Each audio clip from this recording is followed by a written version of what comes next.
Bonsoir. J'aimerais vous remercier de votre présence et les organisateurs de cet événement.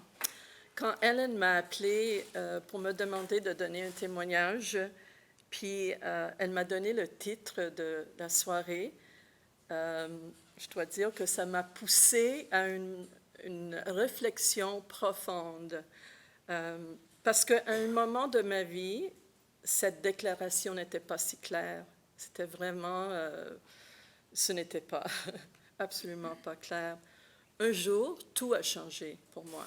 Ma vie, ma vision de la réalité, la souffrance, la maladie, l'indépendance, la dépendance, tout a changé et s'est transformé que tu ne seras jamais un fardeau pour moi. Et je me suis posé la question, qu'est-ce qui est arrivé en moi pour changer? Et ce soir, je vais partager avec vous mon expérience d'accompagnement et de soins de mon mari, mes amis, un inconnu qui est devenu une chère amie et mon père. Et la question, c'est qu'est-ce qui m'est arrivé pour changer comme ça? Alors, pourquoi mon regard sur moi-même et les autres a changé? Tout a commencé avec la maladie et la mort de mon mari. C'était une grande provocation pour moi. Mes désirs, mon bonheur, pourquoi une maladie, pourquoi la souffrance, pourquoi tant de douleurs, tant de pertes, pourquoi tout cela et mourir? Quel est le sens de la vie? Pourquoi à moi? Moi que je désirais tellement de choses dans ma vie, pourquoi ça va arriver à moi? C'était un moment de colère, frustration, épuisement, furieux contre Dieu, un cri pour comprendre tout ça, et je restais dans moi-même. Mon désir de bonheur et d'amour était infini, infini, et pourtant ma réalité semblait d'aller à l'encontre de tout cela. Mon mari était très, très, très malade. Je savais que c'était une question de temps. Je faisais tout pour lui, à la maison, avec les médecins, au travail, tout. J'étais comme le modèle. Mais dans mon cœur, il y avait un désespoir. C'était quelque chose manquait, le sens de tout ça n'était pas clair. Et à un certain moment, j'ai reconnu que je n'étais pas capable. Mais je l'ai reconnu dans une réaction de désespoir, un cri. Et je me rappelle la soirée où c'est arrivé parce que je voyais devant moi mon mari qui n'arrivait pas à respirer. Et là, j'ai compris que je ne pouvais rien faire. Toutes les choses que je faisais tous les jours ne répondaient pas à ce qu'il avait besoin à ce moment. Et là, mon cri à Dieu, c'est « Tu es méchant, tu ne me donnes pas ce que j'ai besoin, il va mourir, tu vas me l'enlever de ma vie, qu'est-ce qui va arriver de moi? » C'était vraiment une cri. Et mon mari, son regard sur moi, c'était « Il ne faut pas te préoccuper de ça. Moi, j'ai prié pour toi tous les jours et Dieu va prendre soin de toi. Je suis certain de ça. » Et ma réponse était « C'est impossible. Ton Dieu, moi, je ne le vois pas dans ma vie. Ton Dieu qui est bon, comme tu parles de lui, qui va prendre soin de moi. » Et, comme j'ai dit, ce n'était pas clair. Alors, cette nuit-là, c'était vraiment une nuit de panique. C'est un mot qui peut exprimer bien. La soirée, le lendemain, le soir, le téléphone chez moi sonne. Et c'est un jeune prêtre de la paroisse où j'habite, à Notre-Dame-de-Grâce. Et au téléphone, il me parle, il me dit « Bonsoir, madame, je suis le père Marcus. Et il y a des amis, vos amis, qui m'ont parlé de vous et j'aimerais vous rencontrer. » Et j'ai trouvé ça vraiment bizarre. J'ai dit, pourquoi un jeune prêtre dans la paroisse veut venir me voir dans tout ça? Et c'était une soirée, on peut imaginer, au mois de janvier, froide. Et il me demande de lui expliquer comment arriver chez moi. Et il arrive 20 minutes plus tard. Il sonne à la porte, il rentre, et je vois un jeune prêtre avec des sacs de métro, plein de photos, ses pantoufles. Bonsoir, bonsoir. Il rentre chez moi. Mon mari, quand j'avais dit que le père venait chez nous, il était comme... Il s'habille avec son oxygène, il descend, il s'assoit dans le salon, il attend. Je dis, c'est bizarre cette chose. Et le père Marcus rentre chez nous et il commence à nous parler de sa vie,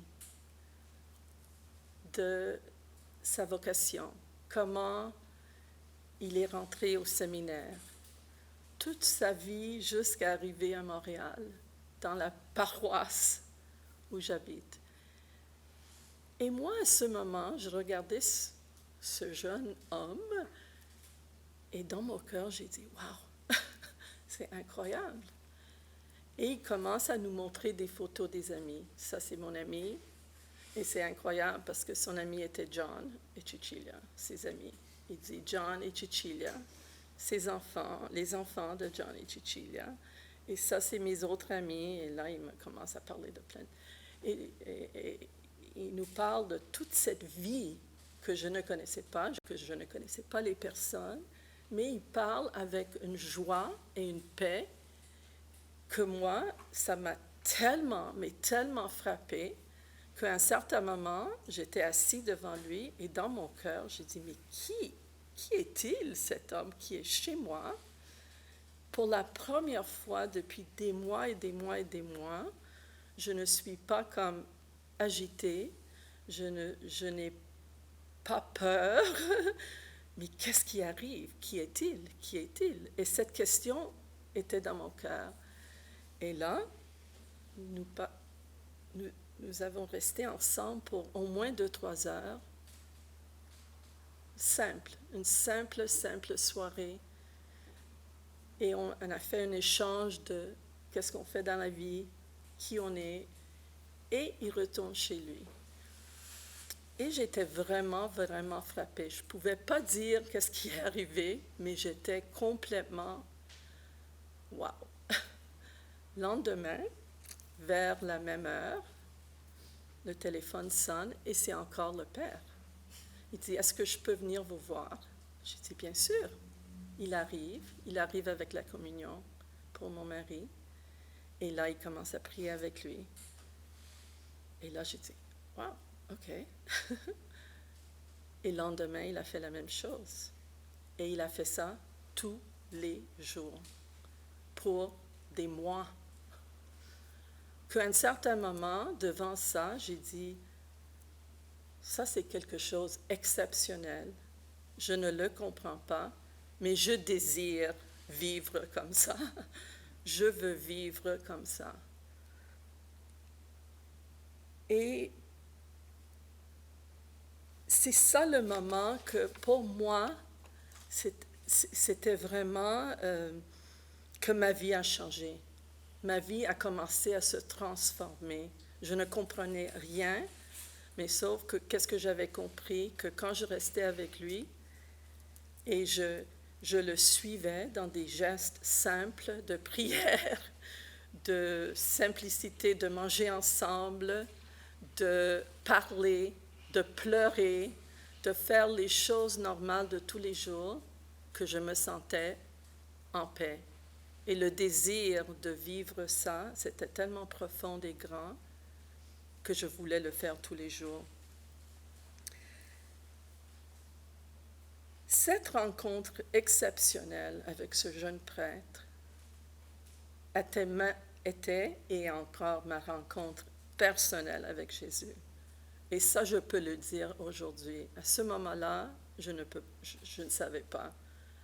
J'étais une jeune femme qui était vraiment en confusion, qui était vraiment à la recherche de comprendre la réalité.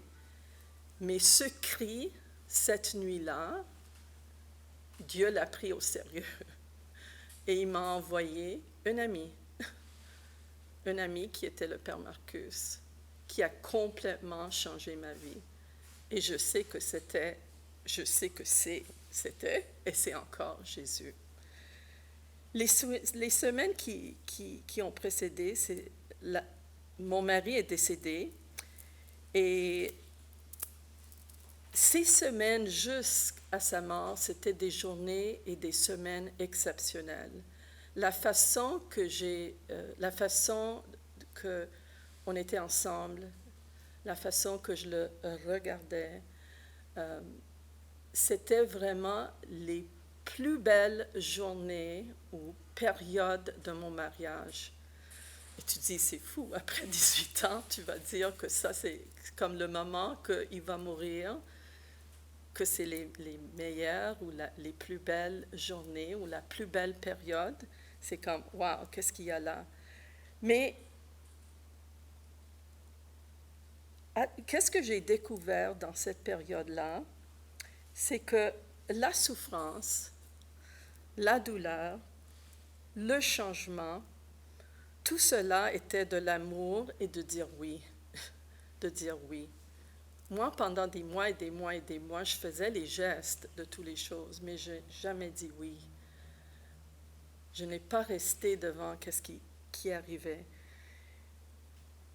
Et ça, de dire oui, c'est obéir à ce qui nous est donné par un autre.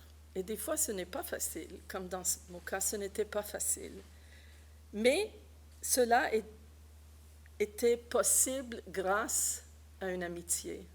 C'était vraiment grâce à une personne qui était là pour m'écouter, pour parler, pour me tenir la main, pour rire ensemble, pour pleurer ensemble. Cela m'a rendue libre. Cela, c'est comme quand tout a changé pour moi. Tout. Et cela,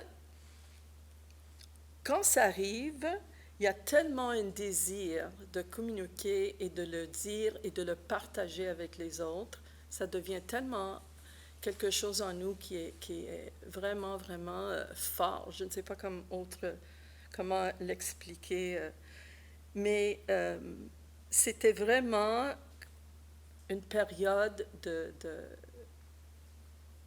exceptionnelle et, comme j'ai dit, les plus belles journées de mon mariage.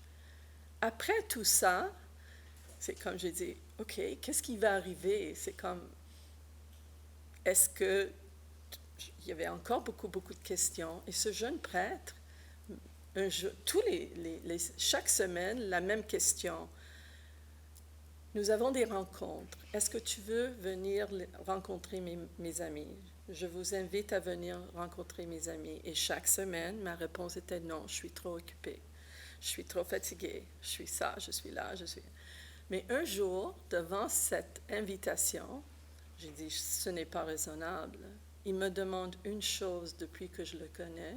Il vient me voir, il m'accompagne depuis que la rencontre avec lui, ma vie a complètement changé et je continue à dire non, ce n'est pas raisonnable. Alors j'ai dit oui. Et quand je suis rentrée dans cette salle et j'ai rencontré ses amis, tout le monde me connaissait. Et ça m'a comme, hein? Mais je ne les connais pas. Mais chaque personne dans cette salle est venue me voir pour me dire, bonjour, nous avons prié pour toi et pour ton mari pendant toute cette période. Et pour moi, c'était comme, wow, est-ce qu'il y a des personnes qui sont comme ça, qui pensent ou qui prient pour quelqu'un qu'ils ne connaissent pas, mais ce n'est pas juste pour le dire. Il y avait quelque chose de vraiment exceptionnel là, tu sais, comme une attention pour moi, un amour pour moi, et je ne connaissais pas ces personnes-là. Alors, c'était vraiment comme une... Et là, je suis restée. Je voulais partir, mais ce n'était pas possible. Et je m'assois et je commence à écouter une lecture d'un livre. Et là, je commence à pleurer parce que j'ai dit, ça, c'est ma vie. Une personne qui est à la recherche de le sens de la vie. Et c'est exactement ce que je suis en train de vivre. Mais qui peut comprendre ça? Qui peut savoir ça de ma vie? Et là, je commence à regarder, mais c'est qui cette personne qui a écrit le livre? Et tout mon voyage, mon chemin a commencé. Après ça, j'ai commencé à suivre, comme Ellen a dit, le mouvement de communion et libération qui a sauvé ma vie, qui a sauvé ma vie dans tous les sens. Et après la mort de mon mari, après quelques années, il y a eu plusieurs amis qui étaient malades. Et Paul, je vais les nommer parce que c'est pour vraiment nous aider. C'est une personne. Paul était mon ami. C'était une amie avec une discrétion totale. Il disait peut-être 3 mots, 4 mots quand on était ensemble, mais d'une profondeur incroyable. Et il a reçu un diagnostic d'un cancer assez grave. Et à un certain moment, je reçois un message d'aller le rencontrer à l'hôpital. Et il me pose 2 questions. Premièrement, il avait compris que son désir de faire partie de la fraternité de communion et libération, il a dit, c'est la chose que je désire et je veux pour ma vie. Est-ce que tu peux m'aider à faire ça? Et la deuxième chose, c'était, est-ce que tu peux m'aider et aider ma femme à vivre cette réalité de ce diagnostic? Et je ne savais, j'ai dit oui, mais j'ai dit, OK, Paul, comment je peux t'aider? Il dit, je veux que tu restes là avec moi, que tu restes là, comme ça ma femme peut retourner à la maison et se reposer. Si j'ai besoin de quelque chose, tu peux aller le chercher. Si j'ai trop de douleur, tu peux tenir ma main. Il était tellement explicite dans ses demandes. Et il dit, je ne veux pas que tu me parles pendant la nuit quand tu es là. Je veux juste que tu t'assoies à côté de moi. Mais si j'ai besoin, tu es là. Si je veux parler, tu parles. Je dis, parfait. Et c'était incroyable. Incroyable. C'était vraiment pour moi un cadeau de passer ces nuits-là avec lui à l'hôpital. De juste regarder les choses, la façon. Il pensait à des choses incroyables. Paul avait une foi, premièrement, exceptionnelle, mais d'une simplicité. Et il disait, tu sais, ma femme, elle a beaucoup de difficultés de gérer les budgets de la maison et tout ça. Tu vas suivre ça, hein? J'ai dit oui, oui, oui. Et j'aime beaucoup le gâteau sans rien. Est-ce que tu peux aller le faire avec ma femme, comme ça demain on peut le manger? Oui. Mais des petites choses qui m'ont aidé à comprendre que ce n'est pas des choses compliquées ou des choses incroyables, des choses simples de tous les jours à partir de ce que la personne veut, désire, demande, peut-être ne se rend même pas compte. C'est vraiment juste d'être à l'écoute, d'être là, d'être présent. Et Paul m'a vraiment montré ça. Et tu sais, chaque semaine, c'était quelque chose. Il voulait voir les amis, il voulait se promener, il voulait regarder la nature, les oiseaux, le fleuve, la rivière à côté de chez lui. Il nous expliquait plein de choses. Il voulait nous partager avec nous ses collations préférées. Il voulait partager des moments dans son jardin, sur le balcon. Il voulait parler. Il voulait partager avec nous un peu de lui-même et je pense que c'était vraiment une opportunité pour nous de comprendre et connaître vraiment qu'est-ce que nous désirons dans la vie. Et Paul a vraiment, quand je pense qu'il a demandé de l'aide, mais enfin, il m'a aidé plus que qu'est-ce que j'ai fait pour lui. Juste de me rendre plus conscient de qu'est-ce que ça veut dire vraiment encore? Je pensais que je l'avais compris avec mon mari, mais avec Paul, je l'ai encore plus, comme c'était encore plus profond en moi, c'était rentré plus en moi. Et la chose incroyable, il fêtait les 25 ans de mariage. Et son désir, c'était d'avoir une messe et de célébrer avec les amis. Et là, il était assez malade, très malade. Et pendant cette période, une autre amie, France, venait d'avoir des nouvelles qu'elle était vraiment gravement malade et aussi dans la même... elle était palliative comme Paul. Et pendant la messe et la célébration, je me rappelle que France était assis derrière l'église, puis ses yeux étaient fixés sur Paul. À un certain moment, elle me demande, elle dit, j'aimerais parler avec Paul, mais je ne sais pas comment lui demander. Je désire vivre ma maladie comme lui. Je veux suivre qu'est-ce qu'il fait. Est-ce que tu penses qu'on peut aller le voir, le visiter? Alors j'ai dit, mais France, allons-y, on va lui demander si on peut aller le voir un jour cette semaine. Et alors il dit oui, et on passe tout un après-midi ensemble. Et en sortant de chez Paul, France avait comme compris que elle voulait rester avec des amis, que la seule possibilité pour elle, c'était d'être accompagnée par ses amis.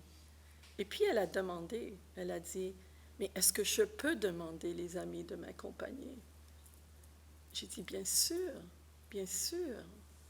mais j'ai besoin de beaucoup de choses parce que mon mari ne sait pas comment faire à manger. Quand il fait le lavage, c'est comme il fait toute une... c'est tout mélangé. J'ai dit, mais bien sûr, on va t'aider. Alors, imagine, elle nous prépare toute une liste de les repas qu'elle avait besoin, de toutes les tâches qu'elle avait besoin à la maison. Et là, les amis, on a commencé une cédule. Et chaque jour, il y avait quelqu'un qui préparait un repas ou qui passait du temps avec elle, qui a monté le sapin de Noël, qui a lavé sa chambre ou fait tout. C'est plein de choses. Plein de choses. Elle a commencé à organiser même des petites rencontres avec les employés à l'hôpital, les professionnels, les infirmières, les médecins, pour expliquer sa position devant sa maladie et qu'est-ce qu'elle désirait dans tout ça. C'était incroyable. Et ça, c'est vraiment des amis qui et quand je réfléchis sur ça aujourd'hui, j'ai dit, ça, c'est des amis quand même que leur foi était leur roche, leur centre, le centre de leur vie. Mais qu'est-ce qui a changé tout pendant leur maladie? C'était vraiment d'accepter d'être accompagné par des amis, d'être accompagné dans des gestes, des petites choses de tous les jours, de ne pas avoir peur de faire cette demande, parce que c'était sûr, comme la demande de France, est-ce que je peux demander les amis? C'est parce qu'elle était préoccupée. Est-ce que c'est trop? Qu'est-ce que je demande à mes amis, c'est trop pour m'aider? Non. Nous avons aussi, les amis, besoin d'être rappelés pour les aider. Parce que sinon, on rentre dans toutes nos choses à faire, et qu'est-ce qu'on aime, qu'est-ce qu'on n'aime pas. Alors pour nous, c'est vraiment une occasion, une opportunité de partager un peu de nous-mêmes. Et c'est pour moi, je le dis que c'est pour moi. Et alors, c'était vraiment de voir qu'un ami qui regarde un autre ami. Une autre amie sur un autobus, on était parti à un pèlerinage et elle s'appelle Carla. Et quand elle a rencontré, encore comme moi, elle a rencontré quelqu'un d'exceptionnel et ça a tout changé sa vie, elle avait le désir pour sa sœur. Elle était préoccupée pour sa sœur. Elle dit, une fois que je ne suis pas là, qu'est-ce qui va arriver de ma sœur? Et elle a dit, je désire pour elle qu'est-ce que moi j'ai rencontré. Je ne comprends pas trop là-dedans, mais qu'est-ce que j'ai rencontré dans ma vie, cette rencontre exceptionnelle avec cette amie-là. Et là, j'ai rencontré un groupe d'amis. Je vois que ça a complètement changé ma vie et mon regard sur tout. Et je désire ça pour ma sœur. Je désire ça pour ma sœur. Et j'ai dit, il ne faut pas te préoccuper. Ta sœur, elle est là. Et Dieu va prendre soin d'elle. Et les amis sont là pour l'accompagner. Mais, tu sais, ce soir-là, c'était comme 10 heures le soir. Elle est venue derrière l'autobus pour dire ça. C'est parce que, comme j'ai dit avant, quand tu rencontres quelque chose, quelqu'un exceptionnel, et comme j'ai dit, c'est Jésus, tu veux partager avec les autres, tu veux que les autres peuvent le connaître. Et on peut le connaître à travers notre vie, dans toutes ces choses simples de tous les jours. Il est là, il est là, il est là.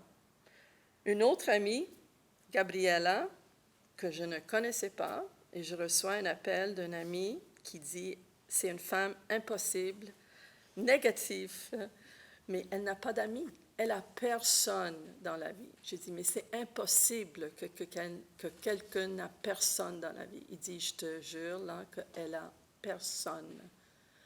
Est-ce que tu peux être son ami? J'ai dit, OK. J'ai dit, qu'est-ce que ça veut dire? Il dit, je ne sais pas, mais ça, c'est son numéro.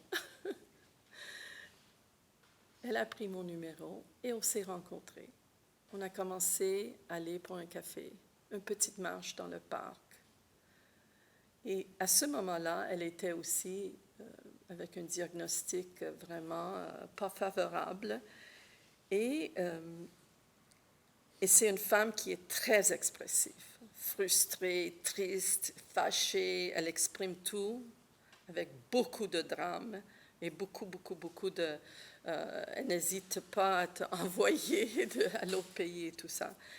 Et à un certain moment, je dirais, je l'avais rencontrée peut-être, c'est après 1 an, elle était suivie par les soins palliatifs dans une CLSC et elle dit, je suis fatiguée, j'ai pas envie de vivre, c'est fini pour moi, ça n'a aucun sens de continuer comme ça, j'ai personne, c'est toi, mais c'est comme, ce n'est pas assez pour moi, qu'est-ce qui va arriver de moi, c'est mieux de mourir. Et elle exprime ça à sa travailleuse sociale du CLSC. Et la travailleuse sociale l'a pris au sérieux. Alors, elle arrive, elle m'appelle, elle me dit, j'ai tout organisé, j'ai appelé la travailleuse sociale, elle va venir, on va regarder les possibilités. Et moi, j'étais vraiment comme, non, pourquoi tu veux faire ça, Gabriella? Et elle, tu sais, elle dit, comme j'ai dit, frustration, tristesse, perte d'autonomie, aucun sens dans ma vie. Alors, je suis allée là et je ne savais pas quoi dire, quoi faire. Mais j'ai beaucoup prié avant. Et pendant cette rencontre, j'ai dit ouvertement que j'étais contre. Et j'ai expliqué à Gabriella, j'ai dit, Gabriella, je te connais seulement depuis 1 an et demi. Et tu sais quoi, depuis 7 ans et demi, je t'aime. Tu es une femme difficile, mais je t'aime. Et je ne peux pas imaginer ma vie sans toi. Je ne peux pas imaginer que Noël, tu ne serais pas là avec moi et mon père pour fêter. Et je désire que tu restes avec nous. Elle dit, mais je vais mourir. Alors pourquoi pas mourir avant? J'ai dit, C'est dans le temps de Dieu. Quand Dieu veut que ça arrive, ça va arriver, mais pas quand nous, on décide. Alors, ce temps nous est donné pour vivre, pour découvrir toutes ces choses dans la vie, même la souffrance, même la tristesse. Et tu peux m'appeler, tu es triste, appelle-moi. Tu es fâché, crie contre moi. Tu as faim, on va manger ensemble. Des fois, je ne peux pas, mais on va trouver le temps ensemble pour vivre, simplement vivre. Elle a commencé à pleurer. Elle a commencé à pleurer, elle m'a dit, personne ne m'a jamais dit ça. Tu ne me connais pas et tu m'aimes? J'ai dit oui. Oui. Et alors, elle a dit à la travailleuse sociale, non. Et la travailleuse sociale était complètement comme un peu, elle ne savait plus quoi faire, parce que c'est sûr qu'on avait fait tout un débat sur la question. Et premièrement, j'ai dit, vraiment, comme travailleuse sociale, au moins, mon expérience à travers les centres de réadaptation, c'est d'accompagner une personne. Alors, si une personne te demande quelque chose comme ça c'est un cri. C'est un cri pour l'aide. Alors, de mourir, ce n'est pas de l'aide. C'est de finir sur la terre. J'ai dit, c'est un cri, elle a besoin que tu sois là. Elle a besoin que tu l'écoutes. Elle a besoin que tu l'accompagnes dans ses défis, dans les besoins. Alors, c'est ça qu'on aimerait recevoir comme des services. Elle était complètement, je ne sais pas, bouleversée par ça. Parce qu'elle le voyait comme une tâche, une personne demande ça, je le fais, c'est fini. Et alors, elle aussi avait commencé à pleurer. Et la rencontre est finie, qu'elle n'a pas elle n'a pas signé tous ses documents et tout le reste, mais avec un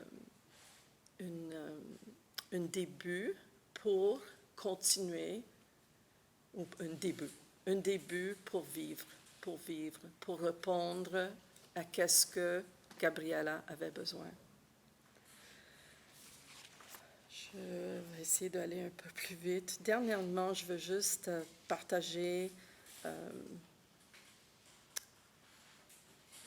vraiment le don et la grâce de l'année que je viens de vivre avec mon père.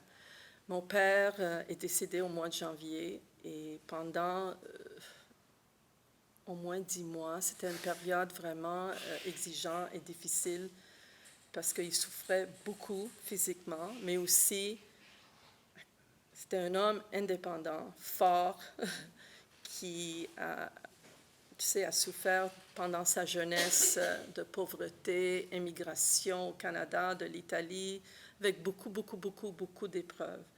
Et alors, rendu au Canada, il a travaillé fort, il a fait plein de choses, il nous a éduqués d'une manière vraiment, je peux dire, exceptionnelle, avec vraiment ses connaissances et son éducation formelle limitée.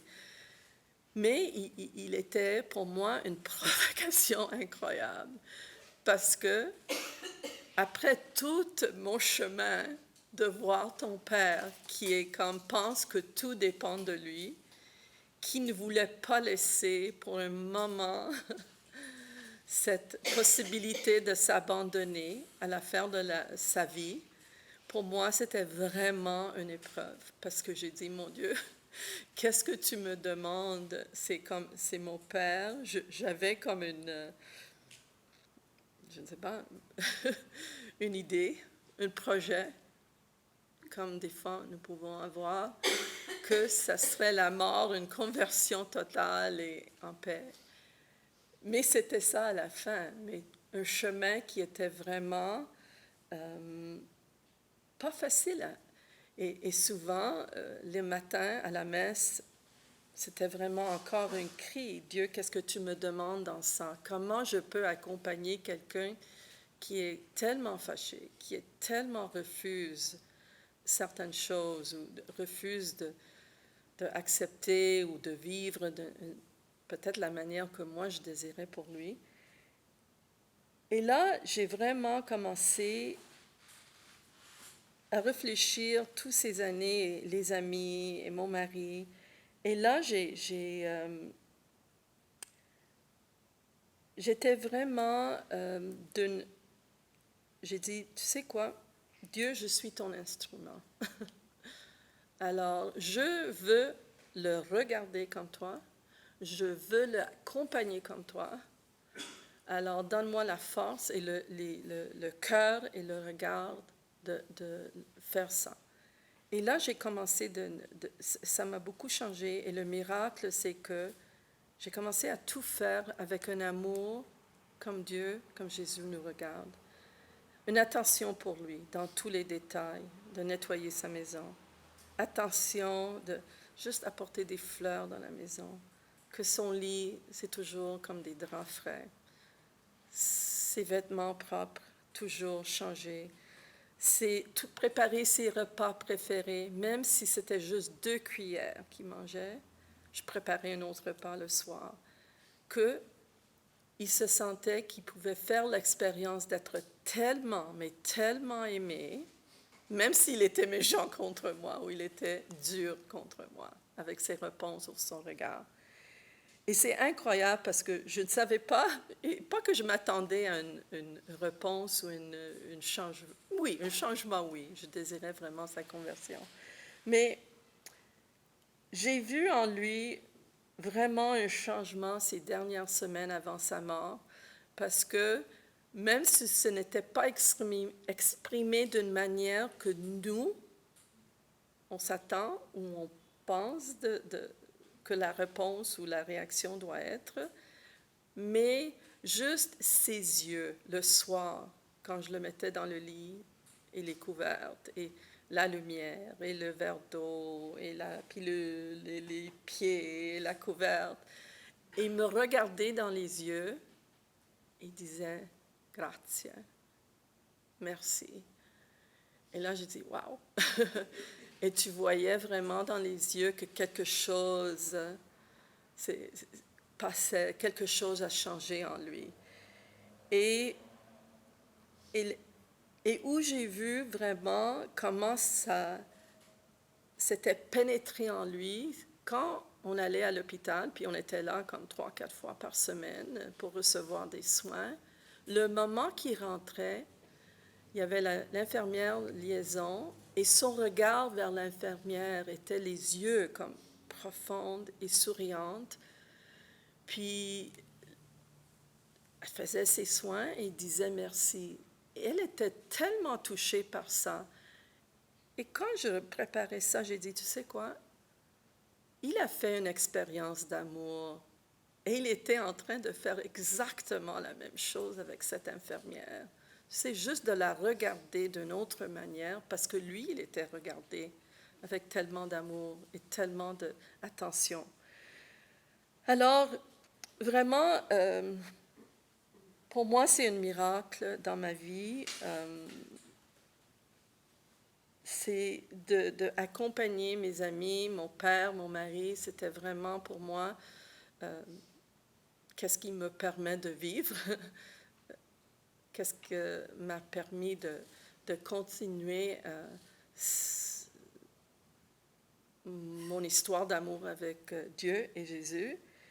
Et je désire ça pour chaque être humain, vraiment, parce que l'expérience que j'ai faite, c'est que, ça, comme j'ai dit au début, ça m'a rendue plus libre, plus heureuse, et ça, mon regard surtout, je ne suis pas parfaite, je suis pleine de limites, mais je désire que l'autre peut faire la même rencontre que j'ai faite et que leur vie peut complètement changer. Et juste, en terminant, je veux juste lire une petite section de l'œuvre de charité que nous faisons chaque mois. Et le fondateur, Don Giussani, dans la première conséquence, il dit « La charité est la loi de l'être et précéder toute sympathie ou tout sentiment. » Donc, faire pour les autres peut être dépourvu de tout enthousiasme. Il peut très bien n'y avoir aucun résultat, dit concret pour nous. La seule attitude concrète est l'attention à la personne, la considération de la personne, c'est-à-dire l'amour. Tout le reste peut arriver comme conséquence, tout comme Jésus, qui regarde avant tout la personne et après fait des miracles et rassasie la foule. Merci.